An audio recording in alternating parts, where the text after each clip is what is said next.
ஒரு ஈஸ்வரிக்காகவும் வாழ்ந்துக்கிட்டு இருந்துச்சு. அது அதோட கூட்டில் சாப்பாட்டுலாம் சாப்பிட்டுட்டு அதிலேயே போட்டு ரொம்ப அசிங்கமாக வச்சுருந்துச்சு. இன்னொரு பக்கம் பார்த்தா ஒரு கீத்துக்குருவி அதோட கூட்டை அதோட வீடை அவ்வளோ அழகாகவும் சுத்தமாகவும் வச்சுருந்துச்சு.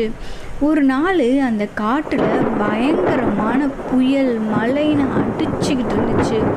அப்போது அந்த ஈஸ்வரிக்காகத்தோட வீடு ரொம்ப மோசமாக இருந்துச்சு இல்லையா?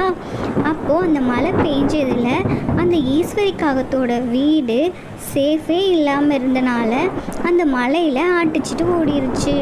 அந்த ஈஸ்வரிக்காகவும் வெயில் காலத்திலேயே அதோட கூட்டை அழகாக பராமரிக்காமல் சுத்தமாக வச்சுக்கிறாம இருந்தனால தான் இந்த மழைக்கும் புயலுக்கும் அந்த வீடு தாங்காமல் விழுந்துருச்சு.